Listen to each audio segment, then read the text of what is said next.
Screen replacements are done a lot more than you might think in film and television, and it's actually a fairly easy effect to pull off. The only tricky part is making it look realistic. So today we're gonna jump into Davinci Resolve. I'm gonna show you how to replace a screen on a TV or an iPad or a phone or whatever you want, and I'm gonna show you some tricks to really sell the scene and make it look realistic, including adding fake reflections, which is something that I did in my latest production short, The Storm. If you haven't checked that out yet, I highly suggest you do. I think it's pretty cool. It'll be linked below. Now, in order to do this, you're gonna need a few things. First, you're gonna need your plate, and this is the shot with the screen that's going to be replaced. Then, obviously, you're going to need something to replace the screen with. Maybe another video, maybe a photo, something. Then you're gonna need something to use as a reflection. Now, best case scenario, it's going to be a photo or a video clip that can act as a mirror image of whatever is going on in the scene. And then finally, in order to really sell this scene, you're gonna need some kind of like surface imperfections, fingerprints, smudges, something like that, because those things are always found on TVs, especially if you have kids with grubby little hands like I do. So once you've got all of your assets assembled and you've brought them into Davinci Resolve, let's hop into the edit page and start putting our timeline together. The first thing we're gonna bring in is our plate. This is a shot with a screen that is going to be replaced. Now, they don't necessarily need to be green screens with tracking markers, but for the purposes of this video, it does make it a lot easier. Next thing we're gonna do is bring in whatever we're replacing the screen with. For me, it's going to be a clip of the storm. Next, we're gonna bring in our video clip that we're using as reflections. This is just a husband and a wife and a kid watching a movie. And then finally, we're going to be bringing in our surface imperfections. Now, you'll see that all of our video clips and all of our photos and everything is just different lengths. We don't want that. We want everything to be the same length. So I want to make a 10-second long clip. So we're just gonna go ahead, 3, 4, 5, 6, 7, 8, 9, 10. And we're going to bring this out. We're going to bring this out, and then we're going to trim the other clips back. Once you have all that lined up and ready to go, you want to highlight all of your clips, right click, and go New Fusion Clip. Then make sure that clip is selected, put your playhead at the beginning of your timeline, and go to the Fusion page. And when you get into the Fusion page, the first thing you're gonna wanna do to make sure that you don't lose track of anything is you're gonna wanna label your nodes. So let's go ahead and do that. Now, in Fusion, if you have multiple clips going into one Fusion clip, your media in number will correspond with the video track number in the edit page. So media in 1 is going to be the clip that was on video track 1. Media in 2 is going to be the clip that was on video track 2, and so on and so forth. So if we did this correctly, media in 1, if we pop that into our left monitor, is going to be our screen. So let's select media in 1, and we're gonna hit F2 to rename, and we're gonna call this screen. Media in 2 should be our screen replacement. This is the storm. So we're going to hit F2 again to rename media in 2, and we'll call this the storm. Pop media 3 into that left monitor. We'll see this is the shot that we're using as our reflections. So we'll go ahead and select that, hit F2, call this reflection. And then media in 4, pop that into the left monitor. Those are our imperfections. So we'll select that, hit F2, label that imperfections. Now, the way that these are arranged right now, all of our clips going into merge nodes and then going into our media out, we don't want it that way. We're gonna be rearranging all of this. So for now, we're gonna delete all of our merge nodes, and we're gonna connect screen to media out. Give myself a little bit of room to work with here. Make sure screen is selected. And the first thing we're gonna do is we're gonna track our screen. So we're gonna hit Shift Space. We're gonna type in PLAN. We're gonna find our planar tracker. We're gonna select it. I'm gonna hit enter, and it's gonna add a planar tracker in between our screen node and our media out node. Now, before we go any further, I just wanna say that the planar tracker is the best tracker to use in my situation because my screen has those tracking markers on them. Now, if you don't have tracking markers and you're finding that the planar tracker is having a difficult time tracking your screen, then there actually is a way to do this with the point tracker. Jake Whip has an amazing tutorial going over that method, and a lot of the methods that he uses in order to make his screen replacement look more realistic are very similar to what I'm doing. So I'll have that linked below. You should check it out, give it a watch, give it a like. He's a really cool dude and he puts out some great videos. For now, let's make sure our planar tracker is selected and we're going to draw a box around our screen. It doesn't have to be perfect. We just need to make sure that all of our tracking markers are inside of the box. Next, let's come over to the inspector. We're going to keep operation mode as track. We're going to change our tracker from point to hybrid point area. We're going to change our motion type to translation, rotation, and scale.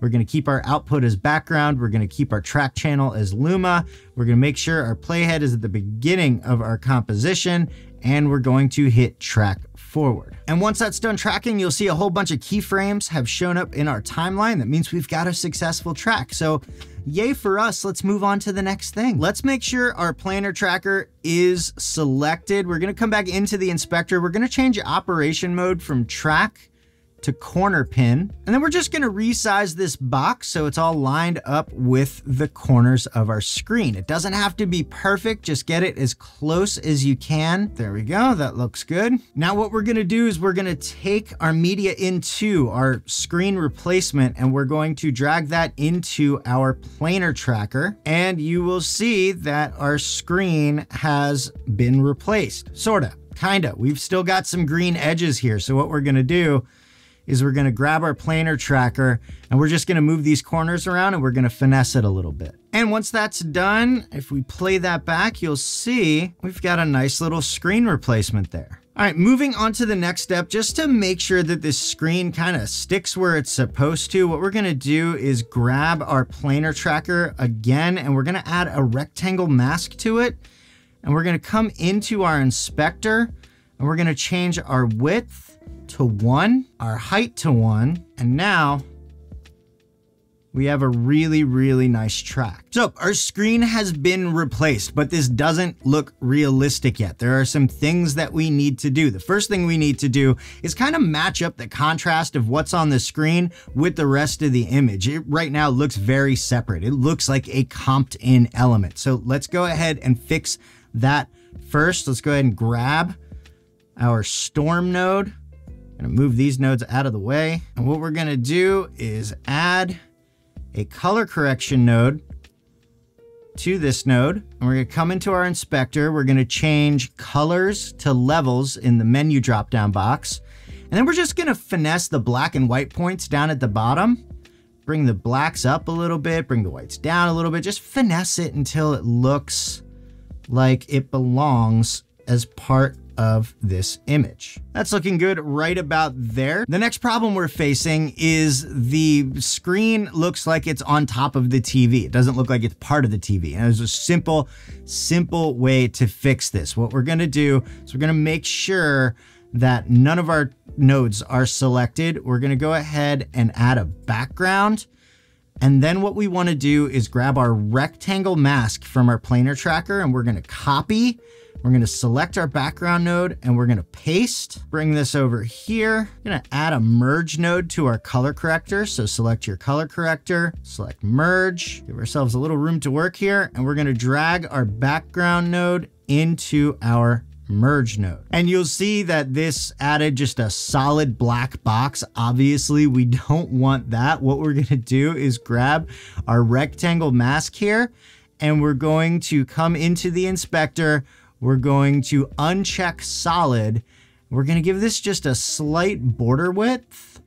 Doesn't have to be too much. If you do it too much, it's not going to work. But if you do just a slight border width and then take your soft edge and crank that up to blend it in more, just tweak it so it doesn't look too deep. Now it's looking more like the screen is recessed in behind the bezels of the TV, and it looks a lot more realistic. So now if we play this back, we've got a fairly realistic looking screen replacement, but I feel like there's more that we can do. First of all, the reflections. Let's uncheck all of our nodes by clicking anywhere in the node area, add a merge node, and then we're going to break the link between our planar tracker and merge 1. Slide all this over to keep it organized. Grab our other nodes here, bring them over, grab our reflection node, and what we're going to do is we're going to drag merge 1 into merge 2, and then our reflection node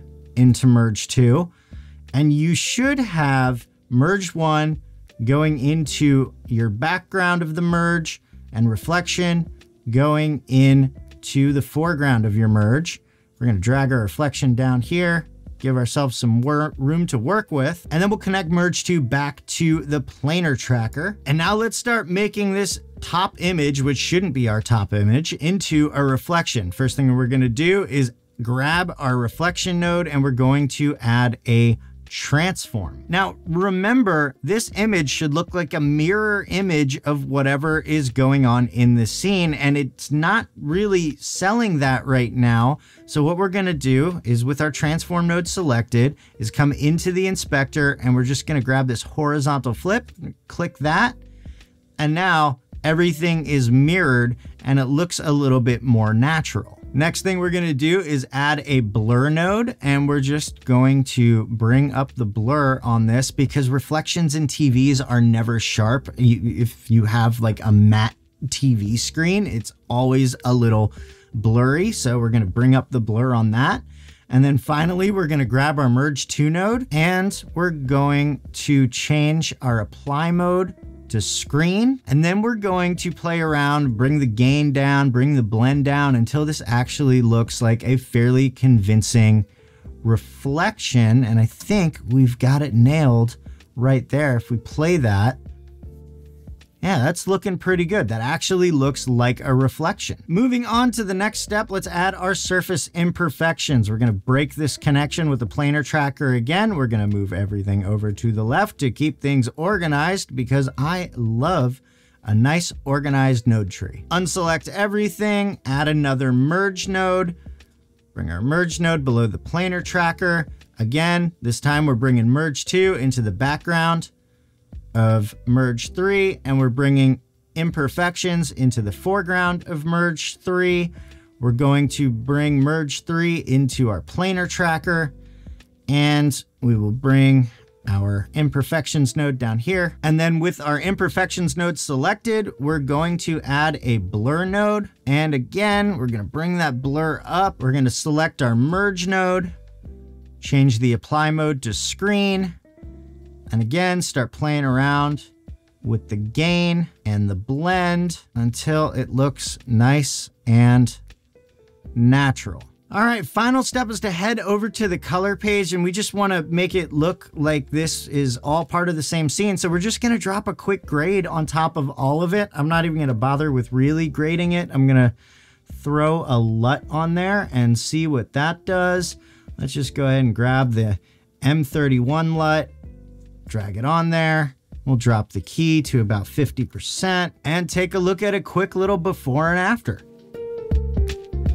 Now, what really sold this image were those reflections and those surface imperfections, and especially the reflections, because I was able to find a shot that looked like it could be a mirror image of what was going on in this scene, a man and a woman and a child watching a movie together. And Artgrid made it super easy to find that shot. As soon as I found the shot with the screen that I wanted to replace, I got taken to a page where it showed me a whole bunch of replacement screenshots from that same video shoot, and it showed me other collections done by that same filmmaker, and it just so happened that one of them was with the same family. So It was easy. Artgrid has a ton of really great footage to choose from, and they're one of the only places out there that give you access to the raw and log versions of the footage, which makes it super, super handy when you're trying to color match. But the best part about Artgrid is their unlimited license, which allows me to use their footage wherever I want, whenever I want, even on client work, even on platforms that don't even exist yet. It really is great. Artgrid will be linked below if you want to check them out. I highly suggest you do. And if you sign up using that link, you'll actually get 2 free months on top of your annual subscription. So thank you so much to Artgrid for sponsoring this video. Thank you so much for watching this video. Give it a like if you enjoyed it. Let me know in the comments what you thought about this effect. And with all that being said, I'll see you in the next one.